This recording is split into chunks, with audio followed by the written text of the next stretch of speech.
चलिए, क्या हाल चाल है? सब ठीक ठाक?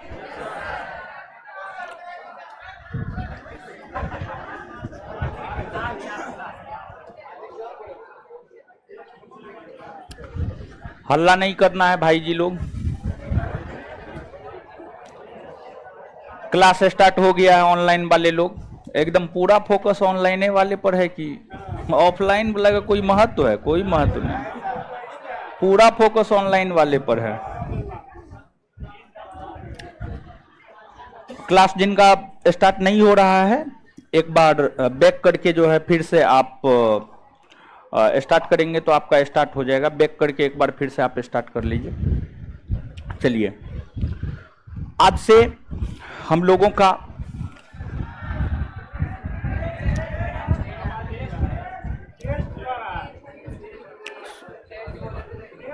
सब चीज होगा। उधर क्या दिक्कत है? आवाज नहीं जा रहा है? अरे टेस्ट तो आप लोग का प्रॉब्लम है, पीछे कुछ और प्रॉब्लम है। आवाज नहीं जा रहा है, उन लोग को कहिए शांत रहेगा तब ना आवाज जाएगा। आप लोग आपस में मत बतियाइए, शांत रहिए, आवाज जाएगा। पीछे में क्या दिक्कत है? पीछे में स्टाफ है ना जी, जाकर के देखिए क्या दिक्कत। तार छूटा हुआ है?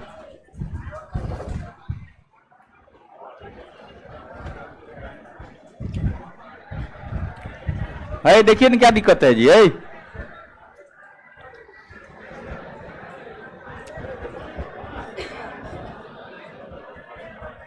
क्या दिक्कत है जी? क्या तार जोड़ रहा? तो तार टूटा हुआ कैसे था? ये सब देखते ना है जी। है महाराज, देखिएगा ना जी भाई, जब क्लास करवाने आते हैं तब पता चलता है तार टूटा हुआ है। पहले से रह करके क्या करते हैं पता नहीं।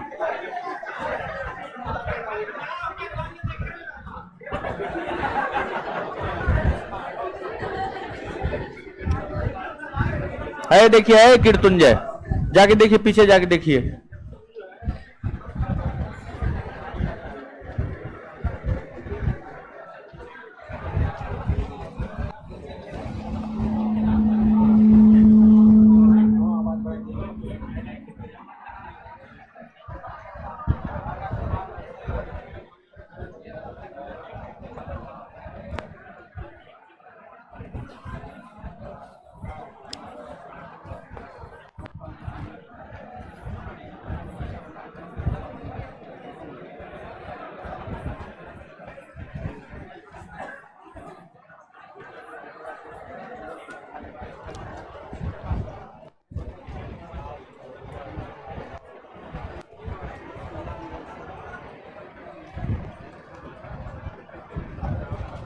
क्या हुआ जी? ठीक हुआ?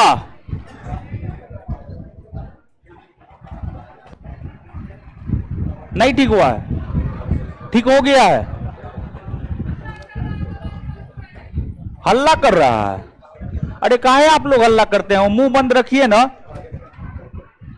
कीर्तुंजय, लाठी लेके रहिए, जो हल्ला करता है दीजिए फट्टा।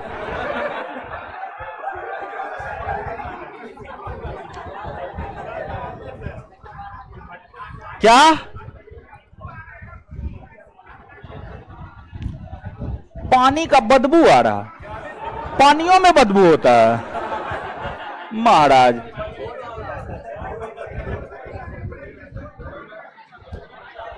शांत हो जाइए, पढ़ाना शुरू करेंगे सब चीज खत्म हो जाएगा। ठीक है, देखिए, हड़प्पा संस्कृति, इस चैप्टर को हमें पढ़ना है।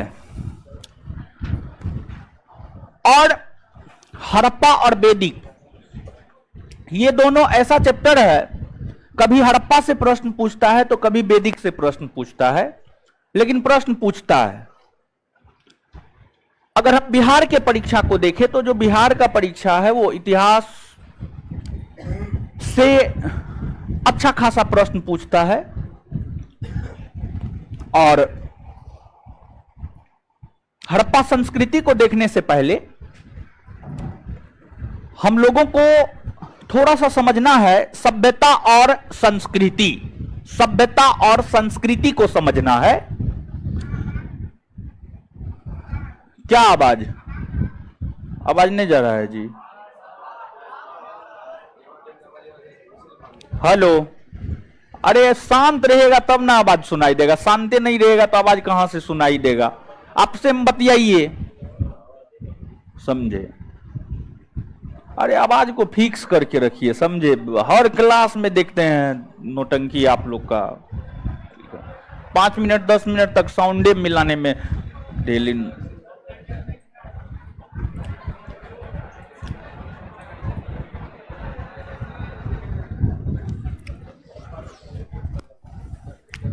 सभ्यता और संस्कृति, सभ्यता और संस्कृति की अगर हम बात करें तो दोनों एक दूसरे के बिना अधूरा है। अर्थात हम यह बात कह सकते हैं कि दोनों एक दूसरे का पूरक है। सभ्यता का मतलब क्या होता है और संस्कृति का मतलब क्या होता है? किसी भी वस्तु की खोज हो जाना सभ्यता कहलाता है, और उस वस्तु का उपयोग के विषय में हमें जानकारी मिल जाना और साथ ही साथ हम उसका उपयोग करना प्रारंभ कर देते हैं, तो ऐसा माना जाता है कि संस्कृति का भी विकास हो गया। अगर किसी वस्तु का आविष्कार नहीं हुआ तो फिर उसके उपयोग का कोई सवाल ही पैदा नहीं होता है, और अगर आविष्कार हो गया है और अगर हमें उस वस्तु के उपयोग के विषय में जानकारी प्राप्त नहीं है तो फिर भी उस वस्तु का कोई महत्व नहीं रह जाता है। अर्थात हम यह बात कह सकते हैं कि वस्तु का आविष्कार भी होना आवश्यक है और आविष्कार के साथ साथ उसका उपयोग में लाया जाना भी आवश्यक है। अगर दोनों प्रक्रिया पूर्ण होती है तब यह माना जाता है कि सभ्यता और संस्कृति दोनों का विकास हो गया है। अगर आप नहीं समझे हैं तो एग्जाम्पल के तौर पर इस बात को आप समझिए, जैसे कि ये मार्कर है, इस मार्कर का आविष्कार अगर हो गया है तो यह माना जाएगा कि सभ्यता का विकास हो गया है। इस मार्कर का क्या काम है, अगर यह भी हम जान गए तब यह माना जाता है कि संस्कृति का भी विकास हो गया। यानी मार्कर का आविष्कार होना सभ्यता का विकास होना कहलाता है और मार्कर का उपयोग में लाया जाना संस्कृति का विकास हुआ कहलाता है। तो सभ्यता और संस्कृति का यही मतलब होता है। भारतीय इतिहास के अंतर्गत एक महत्वपूर्ण चैप्टर हड़प्पा संस्कृति है। अगर हम हड़प्पा संस्कृति की बात करें तो जो हड़प्पा संस्कृति है यह विश्व की तीसरी संस्कृति मानी जाती है। वही विश्व की जो पहली संस्कृति या सभ्यता है वह आपको मेसोपोटामिया की सभ्यता है, जो कि इराक में दजला और फरात नदी के तट पर विकसित हुआ था, जिसे हम लोग सुमेरियन सभ्यता भी कहते हैं। वही विश्व की दूसरी सभ्यता मिस्र की सभ्यता है, जिसका विकास अफ्रीका महादेश में मिस्र देश में नील नदी के तट पर हुआ था। वही विश्व की जो तीसरी सभ्यता है वह हड़प्पा सभ्यता है, हड़प्पा सभ्यता है। तो हम जो है ये बात कह सकते हैं, अगर आप देखेंगे हड़प्पा सभ्यता को, तो पिछले सेशन में आपको थोड़ा बहुत याद हो तो पिछले सेशन में हमने आपको इस बात से अवगत कराया था कि हड़प्पा सभ्यता का जो विकास हुआ है वह भारत के पश्चिमोत्तर भाग में हुआ है। डायरेक्शन के विषय में हम आपको बता चुके हैं। मानचित्र का ऊपरी भाग उत्तर दिशा, नीचे वाला भाग दक्षिण दिशा, दाहिना भाग पूर्व दिशा और बायां भाग पश्चिम दिशा। तो ये उत्तरी दिशा है, ये पश्चिमी दिशा है, ये बीच का जो है एरिया है, बीच का जो हिस्सा है, इसे हम लोग पश्चिमोत्तर भाग कहते हैं। और हड़प्पा सभ्यता का विस्तार भारत के भीतर, भारत के पश्चिमोत्तर भाग में ही हुआ है। भारत के पश्चिमोत्तर भाग में ही हड़प्पा सभ्यता का विकास हुआ है।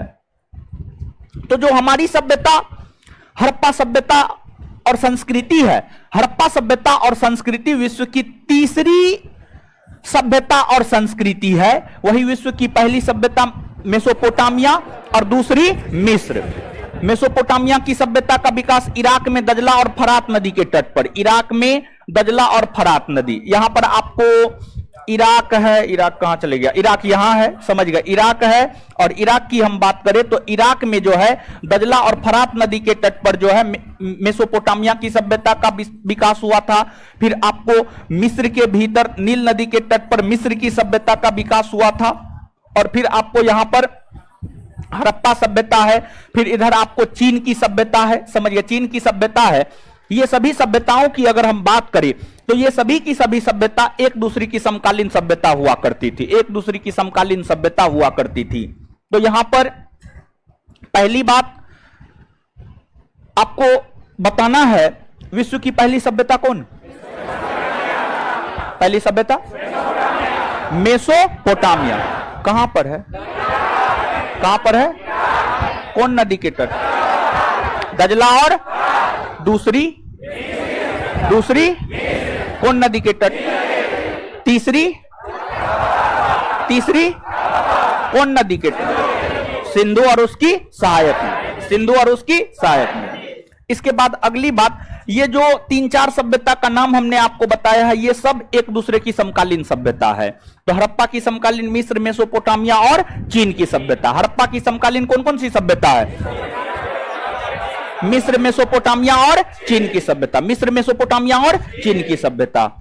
अब देखिएगा, हड़प्पा सभ्यता को कई नामों से हम लोग जानते हैं।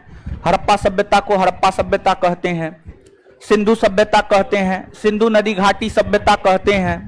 लेकिन इसका सबसे उपयुक्त नाम आपसे आपकी परीक्षा में पूछा जाता है। अगर इस सभ्यता के सबसे उपयुक्त नाम की हम बात करें तो इस सभ्यता का जो सबसे उपयुक्त नाम है वह आपको हड़प्पा सभ्यता है, हड़प्पा सभ्यता है।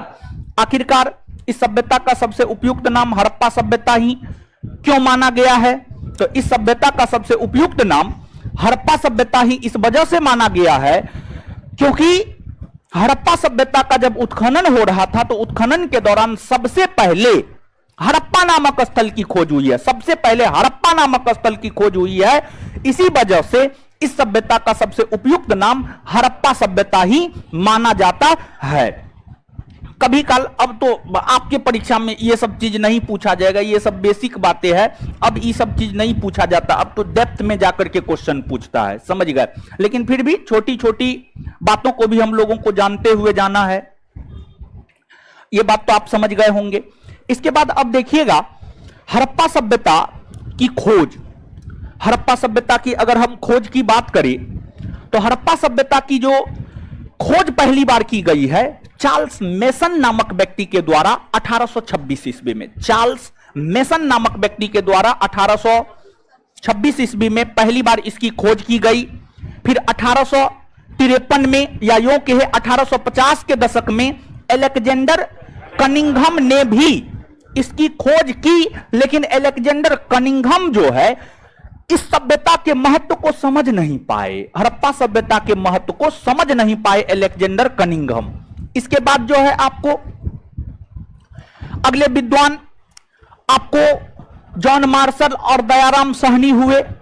सर जॉन मार्शल के दिशा निर्देशन में, सर जॉन मार्शल के दिशा निर्देशन में 1921 ईस्वी में दयाराम साहनी के द्वारा पूर्णतः हड़प्पा सभ्यता को प्रकाश में लाया गया।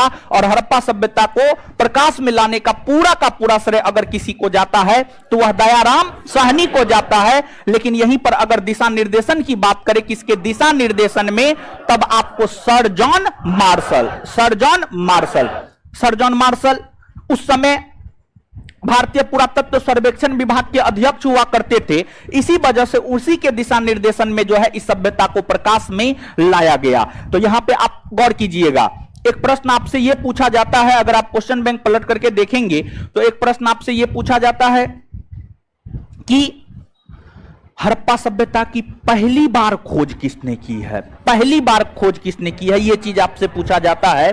तो अगर हम पहली बार खोज की बात करें तो हड़प्पा सभ्यता की पहली बार खोज चार्ल्स मेसन के द्वारा किया गया है 1826। तो यहां पे गौर कीजिएगा, अगर पहली बार शब्द का प्रयोग कर दिया तो उत्तर क्या हो जाएगा? Charles mason.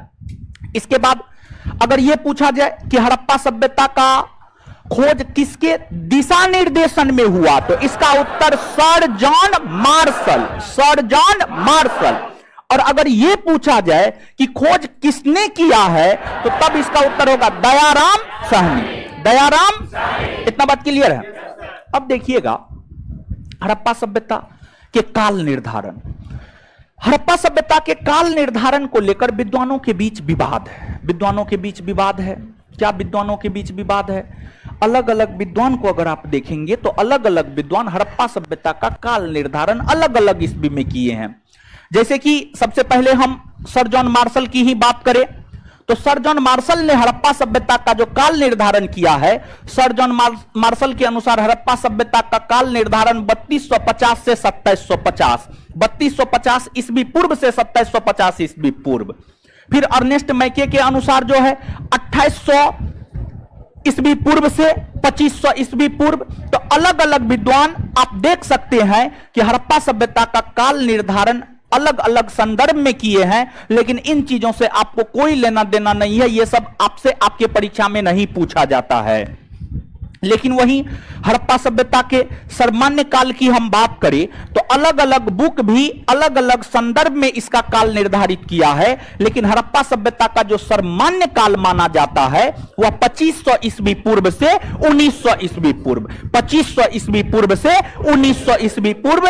और कुछ बुक यहां पर हम आपको बताना चाहते हैं कि प्राचीन भारतीय इतिहास में 100-200 ईस्वी में अंतर हो सकता है, उसमें कोई दिक्कत नहीं है आपको। तो हड़प्पा सभ्यता का सर्वमान्य काल 2500 ईस्वी पूर्व से 1900 ईस्वी पूर्व माना जाता है। लेकिन वहीं अगर हम कार्बन 14 पद्धति या कार्बन डेटिंग पद्धति की हम बात करें तो कार्बन डेटिंग पद्धति के तहत हड़प्पा सभ्यता का जो सर्वमान्य काल माना जाता है, कुछ बुक के अनुसार 2300 ईस्वी पूर्व से 2300 ईस्वी पूर्व से 1700 ईस्वी पूर्व, और कुछ बुक के अनुसार 2350 ईस्वी पूर्व से 1750 ईस्वी पूर्व, 2350 ईस्वी पूर्व से 1750 ईस्वी पूर्व। और वही यूपीएससी 2008 प्रीलिम्स में यह क्वेश्चन पूछा गया था कि कार्बन डेटिंग पद्धति के तहत C14 पद्धति के तहत हड़प्पा सभ्यता का सर्वमान्य काल क्या माना जाता है। तो उसमें जो ऑप्शन था उस ऑप्शन के अकॉर्डिंग इस प्रश्न का उत्तर होता 2350 ईस्वी पूर्व से 1750 ईस्वी पूर्व, 2350 ईस्वी पूर्व से 1750 ईस्वी पूर्व। तो यूपीएससी यह प्रश्न पूछ चुका है कि कार्बन डेटिंग पद्धति के अनुसार जो है हड़प्पा सभ्यता का सर्वमान्य काल क्या है। तो इस बात को आप निश्चित तौर पे याद रखेंगे। इसका सर्वमान्य काल भी आप याद नहीं रखते हैं, कोई दिक्कत नहीं है, लेकिन कार्बन 14 पद्धति के तहत इसका सर्वमान्य काल क्या है, इस बात को आप निश्चित तौर पे याद रखेंगे, क्योंकि ये यूपीएससी का पूछा हुआ क्वेश्चन है। आने वाले दिनों में आपसे भी आपके परीक्षा में पूछा जा सकता है। क्लियर है? तो यहां पर 2300 ईस्वी पूर्व से 1700 ईस्वी पूर्व भी आप याद रख लेंगे, और 2350 ईस्वी पूर्व से 1750 ईस्वी पूर्व भी आप याद रख लेंगे। जो ऑप्शन में रहेगा उस अकॉर्डिंग जो है आप आंसर टिक करेंगे। क्लियर है? तो यह बात एक बार बता दीजिए। तो कार्बन डेटिंग या C14 पद्धति के तहत हड़प्पा सभ्यता का सर्वमान्य काल 2350 से 1750, 2350 ईस्वी पूर्व से 1750, 2350 ईस्वी पूर्व से 1750। इतना बात क्लियर है? तो हड़प्पा सभ्यता किसकी किसकी समकालीन है ये बात बता दिए हैं, नाम बता दिए हैं, खोज बता दिए हैं, काल निर्धारण बता दिए हैं, काल निर्धारण बता दिए हैं। अब इसके बाद हम लोग आगे बढ़ते हैं। अगर हम हड़प्पा सभ्यता को देखें तो पिछले सेशन में हमको लगता है बताए हैं हम आपको, जहां तक हमको याद आ रहा है। क्वेश्चन पूछ रहे हैं, आप जवाब दीजिए। अगर जवाब दे दिए तो मतलब बताए हैं, जवाब नहीं दिए तो मतलब हमने नहीं बताया है। हड़प्पा सभ्यता का विस्तार वर्तमान के कितने देशों में? कितने देशों में? कौन कौन देश? भारत पाकिस्तान और भारत पाकिस्तान और भारत के कितने राज्यों में? भारत के कितने राज्यों में? 7 राज्यों में है। जम्मू कश्मीर, पंजाब, हरियाणा, राजस्थान, गुजरात। क्या हड़प्पा सभ्यता का विस्तार मध्य प्रदेश में है? मध्य प्रदेश में नहीं ना? चौहद्दी भी बताए हैं ना, बताए हैं ना। हड़प्पा सभ्यता उत्तर में कहां तक फैला? उत्तर में, दक्षिण में, पूरब में आलमगीरपुर, पश्चिम में सूतका गेंदौर। चौहद्दी भी बताए हैं। नदी के संदर्भ में चौहद्दी बताइए तो उत्तर में चिनाव नदी, उत्तर में चिनाव, दक्षिण में प्रवरा नदी, पूरब में हिंडन नदी, पश्चिम में इतना बात बता दिए ना। चलिए, तो ये हड़प्पा सभ्यता का चौहद्दी, ये सब बात हम आपको बता दिए थे। और साथ ही साथ हम आपको ये भी बात बताए थे कि जो हड़प्पा सभ्यता है, हड़प्पा सभ्यता का जो क्षेत्रफल था 12,99,600, 12,99,600, और वर्तमान में जो पाकिस्तान का क्षेत्रफल है 8 लाख समथिंग। वर्तमान में जो पाकिस्तान का क्षेत्रफल है 8 लाख समथिंग है, 8 लाख समथिंग है। और भारत का क्षेत्रफल 32,87,000, समझिए 32,87,263 वर्ग किलोमीटर, 32,87,263 वर्ग किलोमीटर है। क्या है? 32,87,263 होगा, 32,87,263 होगा।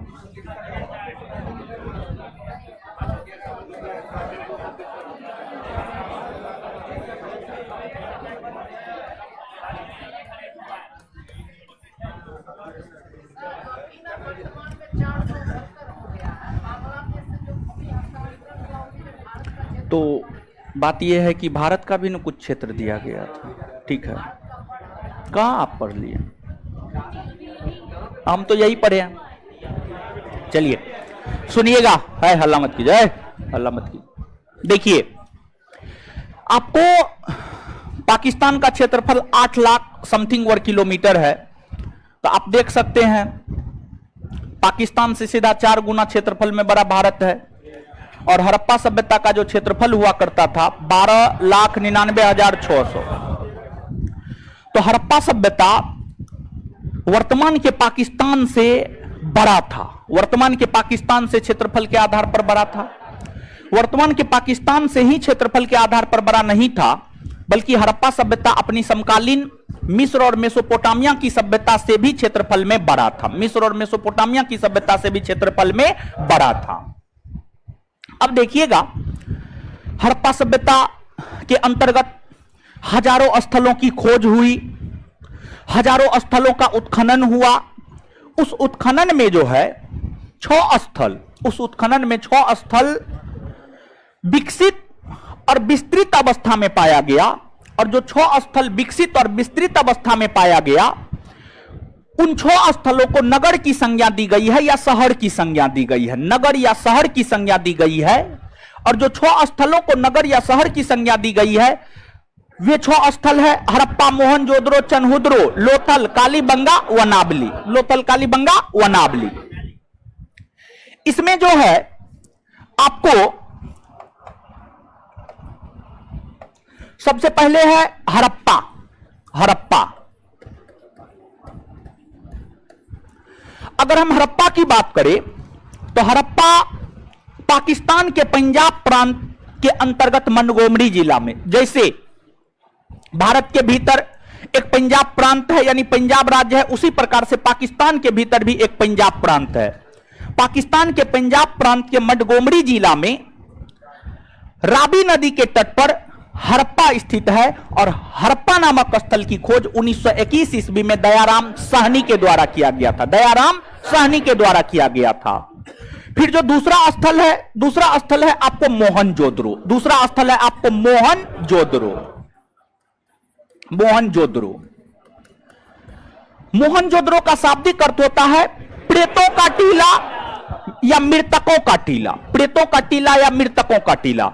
मोहनजोदड़ो को प्रेतों का टीला या मृतकों का टीला क्यों कहा जाता है?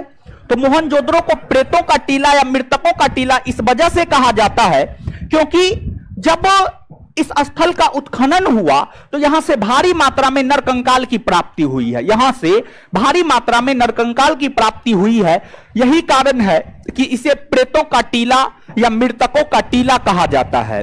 और मोहनजोदड़ो भी वर्तमान समय में पाकिस्तान में है। पाकिस्तान के भीतर एक प्रांत है सिंध प्रांत, पाकिस्तान के सिंध प्रांत में सिंधु नदी के तट पर मोहनजोदड़ो है। पाकिस्तान के सिंध प्रांत में सिंधु नदी के तट पर मोहनजोदड़ो है। मोहनजोदड़ो की खोज 1922 ईस्वी में राखलदास बनर्जी के द्वारा किया गया था, राखलदास बनर्जी के द्वारा किया गया था। और जो हड़प्पा और मोहनजोदड़ो है दोनों एक दूसरे से, समझ गए, दोनों एक दूसरे से जो है 483 किलोमीटर दूर स्थित है। दोनों के बीच का डिस्टेंस 483 किलोमीटर है, 483 किलोमीटर है। और दोनों शहर एक दूसरे से जो है आपको सिंधु नदी द्वारा आपस में जुड़ा हुआ है। सिंधु नदी, दोनों शहर एक दूसरे से आपस में जो है सिंधु नदी द्वारा आपस में जुड़ा हुआ है। और उत्खनन में जो 6 बड़े नगर मिले हैं, उन 6 बड़े नगर में भी ये दोनों नगर सबसे बड़ा है। ये दोनों नगर सबसे बड़ा है और सबसे विकसित अवस्था में है। तो ये दोनों नगर जो सबसे बड़ा और सबसे विकसित अवस्था में है, उसी को आधार बनाते हुए पिगॉट नामक विद्वान ने, पिगॉट नामक विद्वान ने यह कहा है कि जो हड़प्पा नामक विस्तृत साम्राज्य है, हड़प्पा नामक विस्तृत साम्राज्य की जुड़वा राजधानी हड़प्पा और मोहनजोदड़ो है। हड़प्पा नामक साम्राज्य की विस्तृत हड़प्पा साम्राज्य की जुड़वा राजधानी जो है हड़प्पा और मोहनजोदड़ो है। ऐसा इस वजह से कहा गया है क्योंकि सभी स्थलों में सबसे विकसित अवस्था में यही दोनों नगर थे। इसके बाद अगला है आपको चन्हुद्रो। अगर हम चन्हुद्रो की बात करें तो जो चन्हुद्रो है यह भी पाकिस्तान में ही है। पाकिस्तान के भीतर सिंध प्रांत में सिंधु नदी के तट पर चन्हुद्रो है। और चन्हुद्रो और मोहनजोदड़ो के बीच का डिस्टेंस 30 किलोमीटर है। और चन्हुद्रो और मोहनजोदड़ो भी एक दूसरे से जो है सिंधु नदी द्वारा आपस में जुड़ा हुआ है। और जो चन्हुद्रो है, चन्हुद्रो का उत्खनन अर्नेस्ट मैके के दिशा निर्देशन में गोपाल मजुमदार ने किया था। गोपाल मजुमदार ने अर्नेस्ट मैके के दिशा निर्देशन में चन्हुद्रो का उत्खनन किया। अर्थात हम यह कह सकते हैं, अगर आपसे यह पूछा जाए कि चन्हुद्रो का उत्खनन किसके दिशा निर्देशन में हुआ, तो उसका उत्तर अर्नेस्ट मैके होगा। और यूपीपीसीएस 2019 का यह पूछा हुआ प्रश्न है कि चन्हुद्रो का उत्खनन किसके दिशा निर्देशन में हुआ, तो इसका उत्तर अर्नेस्ट मैके होगा। साथ ही साथ यह भी प्रश्न आपसे पूछा गया है कि चन्हुद्रो के उत्खनन करता कौन है, तो उत्खनन करता अगर आपसे पूछा जाए तो उसका उत्तर क्या हो जाएगा, गोपाल मजुमदार। गोपाल मजुमदार। क्लियर है।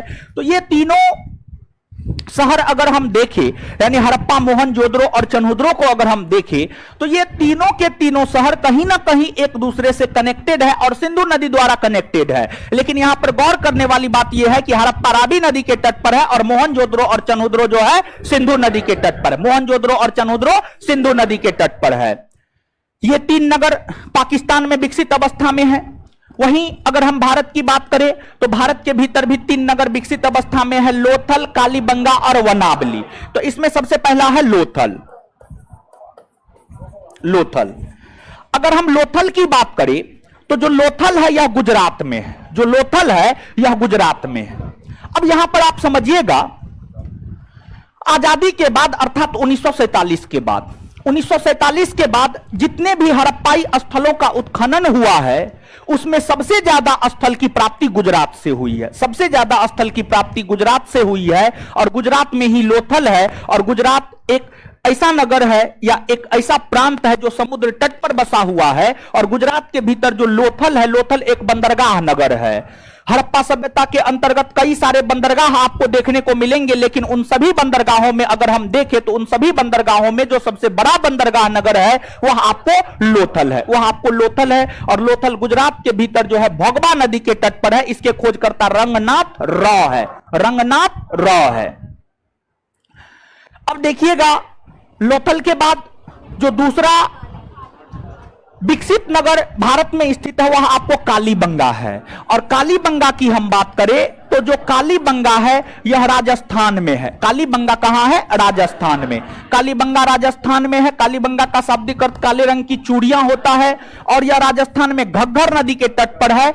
इसके खोजकर्ता बीबी लाल बिक्के थापर और अमलानंद घोष को माना जाता है। बीबी लाल बिक्के थापर और अमलानंद घोष को माना जाता है। इसके बाद जो है आपको वनावली है। अगर हम वनावली की बात करें तो जो वनावली है वह आपको हरियाणा में है। वनावली कहां है? आपको हरियाणा में है। हरियाणा में जो है वनावली आपको रंगोई नदी के तट पर है। और इसके खोजकर्ता रविंद्र सिंह बिष्ट है। रविंद्र सिंह बिष्ट है। तो कुल मिलाकर के देखेंगे तो यही 6 ऐसे नगर हैं जो विकसित और विस्तृत अवस्था में पाए गए हैं। अब देखिएगा, हड़प्पा सभ्यता के अंतर्गत एक प्रश्न आपसे पूछा जाता है, हड़प्पा सभ्यता के अंतर्गत सबसे बड़ा नगर या शहर कौन था? फिर आपको एक चीज पूछा जाता, भारत के संदर्भ में हड़प्पा सभ्यता का सबसे बड़ा नगर या शहर कौन था? तो ओवरऑल अगर हम देखें हड़प्पा सभ्यता को, ओवरऑल अगर हम देखें तो ओवरऑल के दृष्टिकोण से हड़प्पा सभ्यता का सबसे बड़ा नगर या शहर मोहनजोदड़ो है। वहीं अगर हम भारत की बात करें तो भारत में हड़प्पा सभ्यता का जो सबसे बड़ा नगर या शहर है वह आपको राखीगढ़ी है। राखीगढ़ी है, और राखीगढ़ी कहां है? हरियाणा में है। राखीगढ़ी कहां है? हरियाणा। राखीगढ़ी हरियाणा। तो हड़प्पा सभ्यता का सबसे बड़ा नगर या शहर मोहनजोदड़ो, लेकिन भारत में हड़प्पा सभ्यता का सबसे बड़ा नगर या शहर राखीगढ़ी है, और राखीगढ़ी कहां है आपको? हरियाणा में। राखीगढ़ी कहां है? हरियाणा। इतना बात क्लियर है? एक बार रिमाइंड कीजिए तो 1 मिनट में। जो 6 नगर बोले हैं, स्पेशली कौन नदी के तट पर है और खोजकर्ता कौन है? कौन नदी के तट पर है और खोजकर्ता कौन है? नदी के संदर्भ में प्रश्न पूछा जाता है, खोजकर्ता के संदर्भ में प्रश्न पूछा जाता है। जल्दी से जल्दी रिमाइंड कीजिए।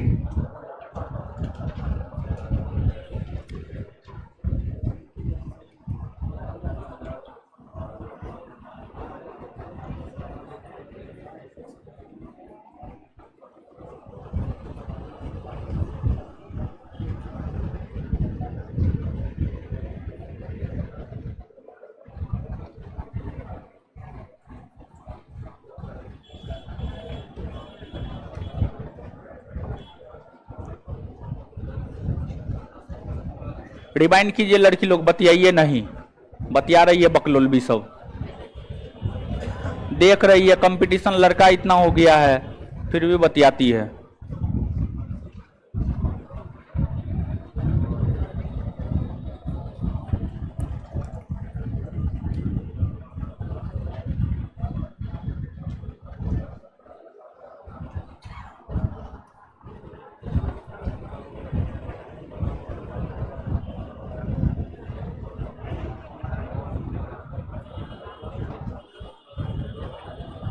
गुड्डू जी सही बात है।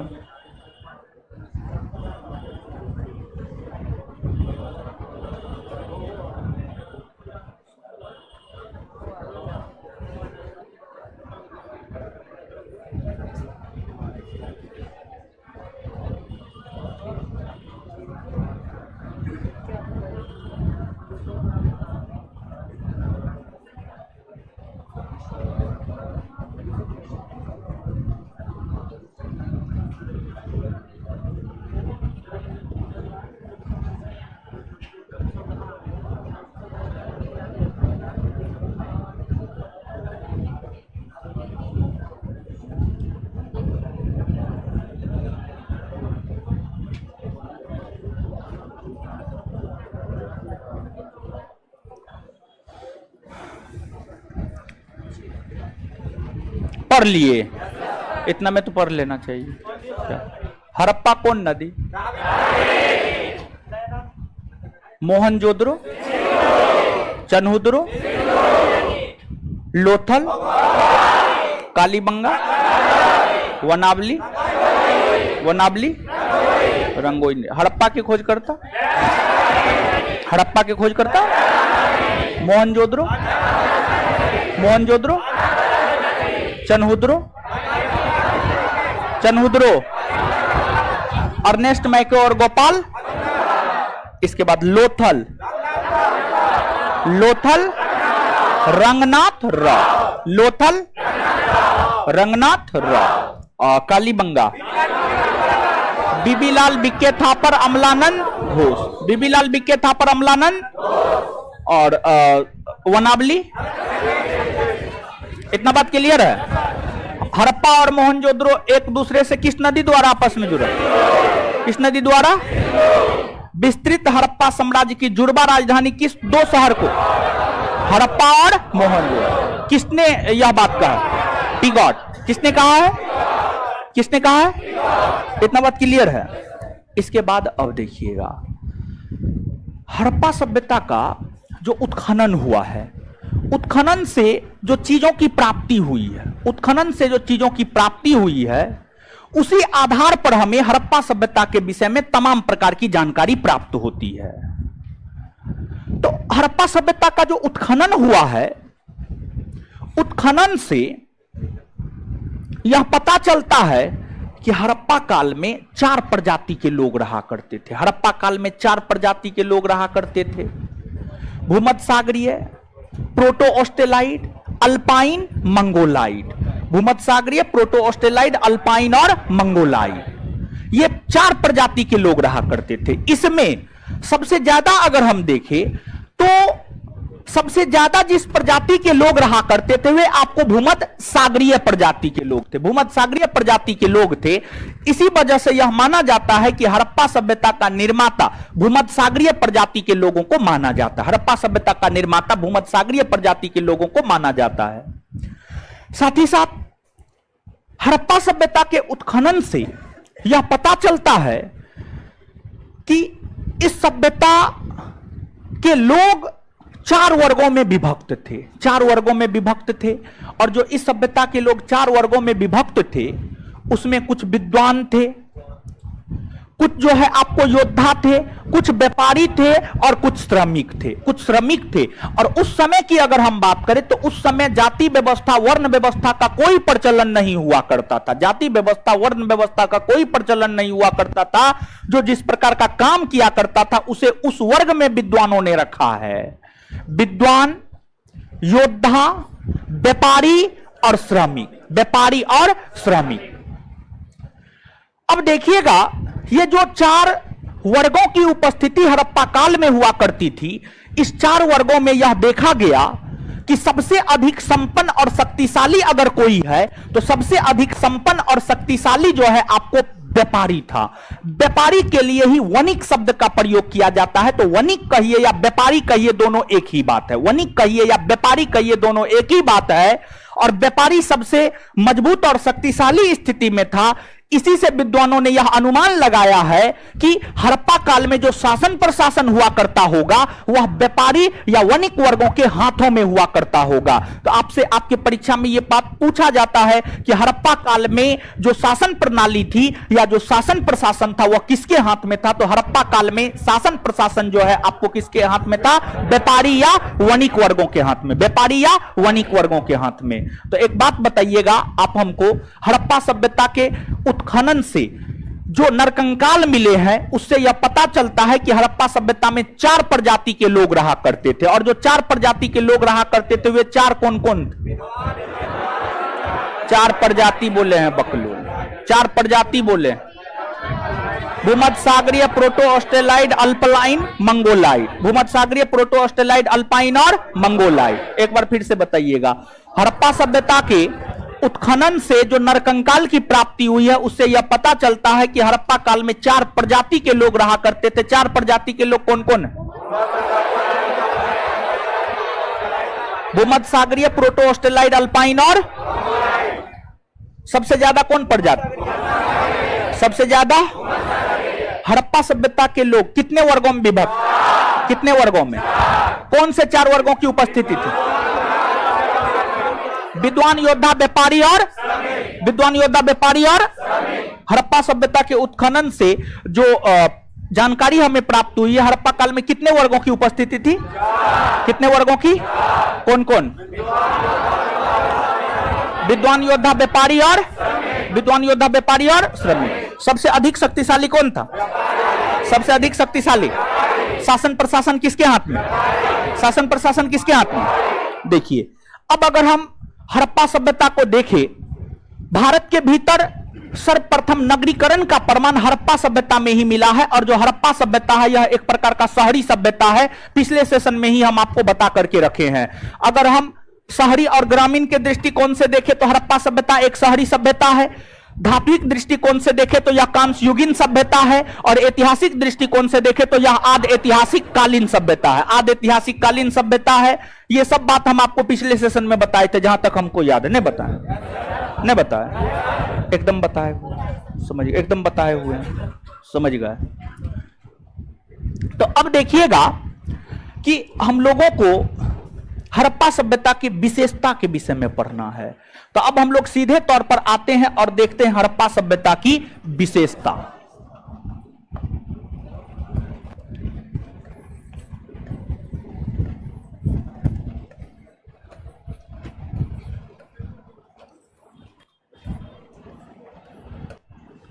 हड़प्पा सभ्यता की विशेषताएं देखिए। हड़प्पा सभ्यता की यूं तो कई सारी विशेषताएं हैं, और देखिए कुछ जो है ना अपवाद है, स्पेशली जो अपवाद वाला बात है ना वो आप निश्चित तौर पे याद रखिएगा। तो क्या क्या अपवाद वाला बात है वहां पर हम लोग आएंगे, लेकिन उससे पहले हड़प्पा सभ्यता की थोड़ा सा विशेषता हम लोग देखते हैं। पिछले सेशन में भी थोड़ा बहुत बात हम आपको बताए होंगे। देखिए जो हड़प्पा सभ्यता है, हड़प्पा सभ्यता की सबसे बड़ी विशेषता उसकी नगर नियोजन प्रणाली है। नगर नियोजन प्रणाली है। वहीं इस सभ्यता की दूसरी बड़ी विशेषता जल निकासी प्रणाली है। जल निकासी प्रणाली है। जल निकासी प्रणाली है। तो पहली विशेषता नगर नियोजन प्रणाली। नगर नियोजन प्रणाली कहने का मतलब हुआ नगर सुव्यवस्थित ढंग से बसा हुआ था, इसी को नगर नियोजन प्रणाली कहा गया। नगर सुव्यवस्थित ढंग से बसा हुआ था, इसी को नगर नियोजन प्रणाली कहा गया। अगर हम हड़प्पा सभ्यता की बात करें तो यह कहा जाता है कि हड़प्पा सभ्यता के अंतर्गत जो है सड़क हुआ करता था, और जो सड़क होता था, सड़क एक दूसरे को 90 डिग्री एंगल पे काटता था। एक सड़क मान लिया जाए इधर से जा रही है और एक सड़क मान लिया जाए इधर से आ रही है, तो सड़क जो है एक दूसरे को 90 डिग्री के एंगल पे काटता था। हड़प्पा सभ्यता के अंतर्गत जो भवन होते थे, भवन काफी सुव्यवस्थित ढंग से बसाया गया था। कैसे काफी सुव्यवस्थित ढंग से बसाया गया था? तो सड़कों के किनारे घर हुआ करते थे। सड़कों के किनारे जो है आपको घर हुआ करते थे, और सड़कों के किनारे जो घर हुआ करते थे वह एक कतार में हुआ करता था। समझ गए? एक कतार में घर हुआ करता था। ऐसा नहीं था कि एगो घर यहां है तो एगो यहां है। समझ गए? ऐसा कुछ नहीं था। सड़क किनारे एक घर के ठीक बगल में दूसरा घर, यानी काफी सुव्यवस्थित ढंग से घर बना हुआ था। और अगर मान लिया जाए ये सड़क है तो इस सड़क के दोनों किनारे में भी जो है आपको घर हुआ करता था।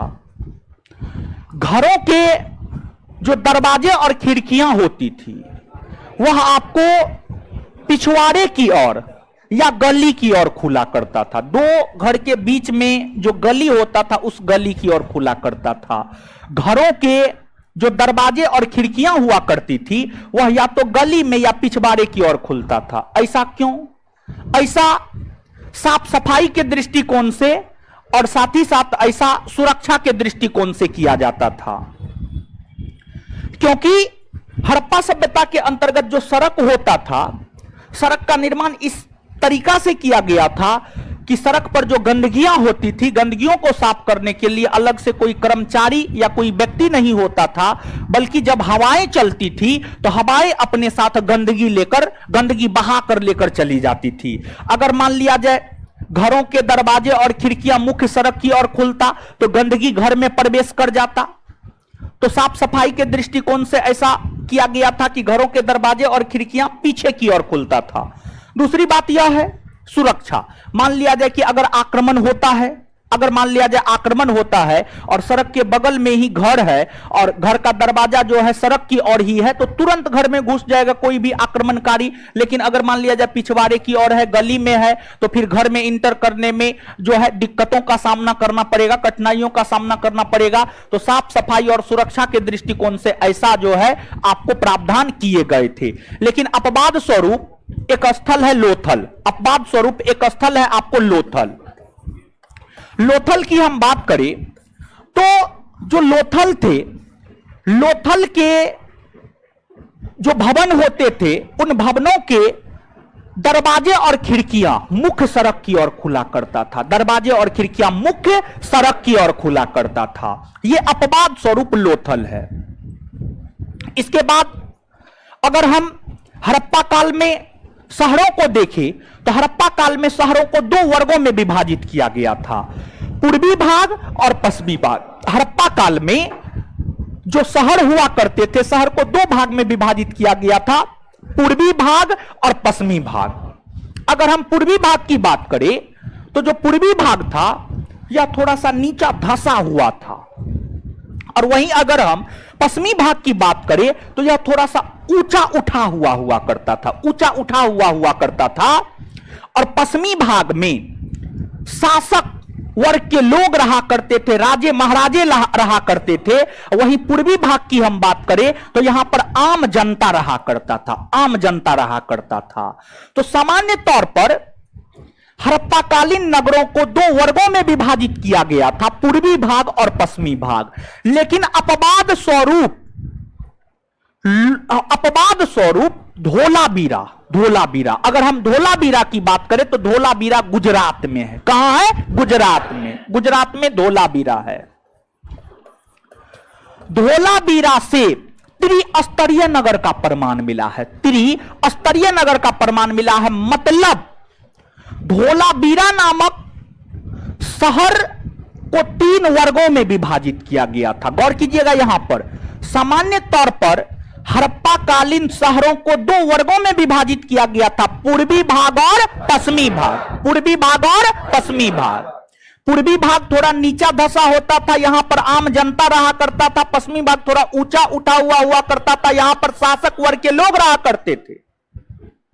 लेकिन धोलावीरा एक ऐसा हड़प्पाकालीन शहर था जहां पर नगरों को 3 वर्गों में या 3 स्तरों में विभाजित किया गया था। पूर्वी भाग भी होता था, पश्चिमी भाग भी होता था, मध्य भाग भी होता था। पूर्वी भाग, पश्चिमी भाग और मध्य भाग भी होता था। तो अपवाद स्वरूप धोलावीरा में त्रिस्तरीय नगर का प्रमाण मिला है। धोलावीरा में त्रिस्तरीय नगर का प्रमाण मिला है। अब अगला अपवाद क्या है? तो अगला अपवाद यह है, आपको होता यह था कि जो पूर्वी भाग है, पूर्वी भाग का अपना किलाबंदी किया जाता था, मतलब चारों तरफ से घेर दिया जाता था। पूर्वी भाग का किलाबंदी करने का मतलब हुआ जैसे कि मान लिया जाए आप अपना घर बनाए और आप अपने घर को जो है ईटा के 4 दीवारी से घेर दिए, उसी को किलाबंदी कहा जाता है। तो पूर्वी भाग का अलग किलाबंदी किया जाता था, पश्चिमी भाग का अलग किलाबंदी किया जाता था। सामान्य तौर पर हड़प्पा सभ्यता में यही देखने को मिला है कि पूर्वी भाग का अलग किलाबंदी और पश्चिमी भाग का अलग किलाबंदी किया जाता था। लेकिन अपवाद स्वरूप एक ऐसा हड़प्पाकालीन नगर है जहां पर पूर्वी भाग और पश्चिमी भाग को एक साथ किलाबंदी किया गया। जहां पर पूर्वी भाग और पश्चिमी भाग का एक साथ किलाबंदी किया गया है वह है आपको कालीबंगा, वह है आपको कालीबंगा। अगर हम कालीबंगा की बात करें तो जो कालीबंगा है, कालीबंगा के अंतर्गत पूर्वी भाग और पश्चिमी भाग का जो है एक साथ किलाबंदी किया गया है। ये तीनों अपवाद स्वरूप बातें हैं और यही कारण है कि ये तीनों के तीनों प्रश्न आपसे आपके परीक्षा में पूछे जाते हैं। क्वेश्चन बैंक पलट करके देखिएगा तो आपको ये सब क्वेश्चन मिल जाएगा। ये सब बात समझा है? कुछ समझ में आया? हाँ। करण, आप अपने बगल में चश्मा वाला को दिखा दीजिए, एकदम खूब नींद का मजा लेते हैं। बहुत सारे लोग हैं पूरा नींद का मजा ले रहे हैं, स्पेशली लड़का में हम देख रहे हैं। समझ गए? मतलब इसका आशय यह है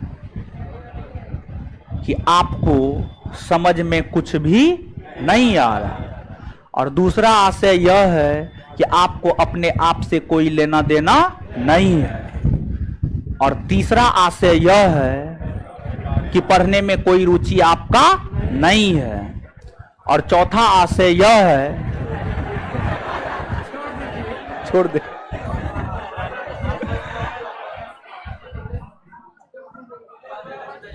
ये तीनों बात समझ में आया? चलिए 2-4 को क्वेश्चन पूछते हैं, बताइए। दीदी जी लोग, आप लोग क्या क्या कर, आप लोग नहीं सो रहे हैं? आप लोग नहीं सोते हैं? नहीं सोते हैं? चलिए बताइए, सबसे बड़ा हड़प्पाकालीन नगर? हाँ, भारत में सबसे बड़ा हड़प्पा कौन है? राखी। अगला, हड़प्पा सभ्यता के अंतर्गत कौन ऐसे नगर या शहर थे जहां से त्रिस्तरीय नगर के प्रमाण? त्रिस्तरीय नगर धोलावीरा। अगला क्वेश्चन बताइएगा, किन नगर या शहरों के घरों के दरवाजे और खिड़कियां मुख्य सड़क की ओर खुला? कौन? लोथल। हाँ लोथल सही तो है, लोथल। इसके बाद कौन ऐसे नगर या शहर थे जहां पर पूर्वी भाग और पश्चिमी भाग का किलाबंदी एक साथ किया था? हाँ काली, बात क्लियर। चलिए एक बात और बताइए, कालीबंगा का शाब्दिक अर्थ? काले रंग की। मोहनजोदड़ो का शाब्दिक? मृतकों का। हड़प्पा सभ्यता में शासन प्रशासन किसके हाथ में? किसके हाथ में? इतना बात क्लियर है ना? आगे बढ़े ना। अब देखिएगा, हड़प्पा सभ्यता की अगर हम बात करें तो इस सभ्यता के अंतर्गत जो घर होते थे, जो घर होता था, जो मकान होता था, वह सामान्य तौर पर एक मंजिला मकान था। एक मंजिला मकान हुआ करता था और जो घर होता था वह ईंट का बनता था। हड़प्पा सभ्यता के अंतर्गत मकान पक्की ईंट का बना करता था। पक्की ईंट, आग में पकी हुई ईंट का मकान बना करता था। लेकिन हड़प्पा की समकालीन अब अन्य सभ्यताओं में, यानी मिस्र और मेसोपोटामिया की सभ्यता में, जो मकान होता था वह कच्ची ईंट का बनता था। कच्ची ईंट का बनता था, लेकिन हड़प्पा में पक्की ईंट का मकान बनता था। साथ ही साथ हड़प्पा सभ्यता के जो मानव थे वे आपको शाकाहारी